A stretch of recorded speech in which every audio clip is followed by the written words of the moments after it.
परभणी येथील न्यायालयीन कोठडीत आंबेडकर चळवळीतील भीमसैनिक सोमनाथ व्यंकट सूर्यवंशी या तरुणाचा मृत्यू झाला।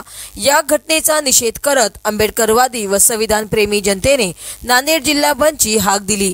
शहरातील सर्व दुकान व हॉटेल मालकांकडून आपली प्रतिष्ठाने बंद ठेवण्यात आली होती।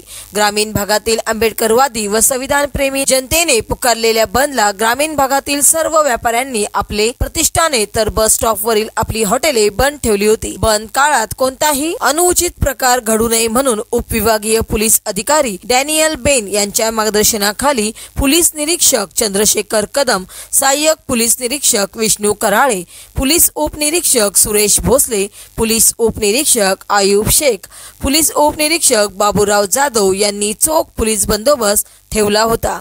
न्यायालयीन कोठडीत मृत्यू पावलेला सोमनाथ व्यंकट सूर्यवंशी या भीमसैनिकाच्या कुटुंबातील एका व्यक्तीला शासकीय नोकरीमध्ये समाविष्ट करून घ्यावे, तसेच त्याच्या कुटुंबास तात्काळ 50 लाख रुपयाची आर्थिक मदत द्यावी अशी मागणी तहसीलदार यांच्या मार्फत निवेदनाद्वारे करण्यात आली असून यावेळी उमाकांत सरोदे, दिनेश लोणे, अंकुश सावते, आकाश सूर्यवंशी, भीमा थोरात, सिद्धार्थ लोखंडे, विनय मोरे, दीपक मगर, गोविंद सरोदे, गजानन जोगदंड, शिवाजी सोनटक्के, शरद सरोदे, ॲडव्होकेट गौरव सरोदे, गोपाळ शितळे आदी सह अनेक आंबेडकरवादी चळवळीतील कार्यकर्ते व संविधान प्रेमी नागरिक उपस्थित होते। महाराष्ट्र वाईब न्यूज प्रतिनिधी सखाराम क्षीरसागर, अर्धापूर, जिल्हा नांदेड। संविधानाचे प्रस्ताविके लिखाण केलं होतं बाहेर, त्याचं एका समाजकंटकाने येऊन त्याची नासधूस करून त्याची विटंबना केली।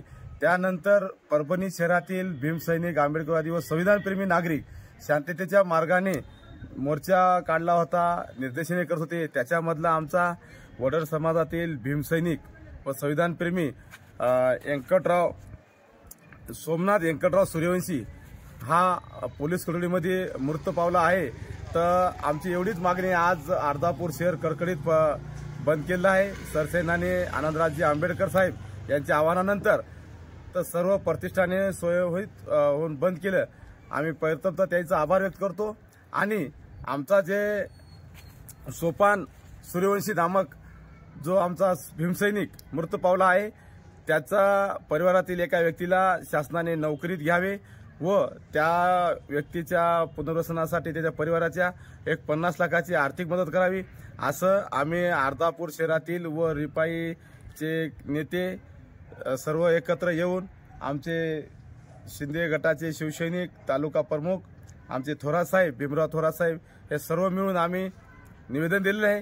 तर सर्व आमच्या अर्धापूर वासियाच्या तर्फे व तालुक्यातील सर्व भीमसैनिकातर्फे आमचं कळकळीची विनंती राहील या राज्य शासनाला की तात्काळमध्ये आमच्या भीमसैनिक जे मृत्यू पावला त्याला तात्काळमध्ये आर्थिक मदत करावी, हीच आपल्या चॅनलच्या माध्यमातून विनंती करतो।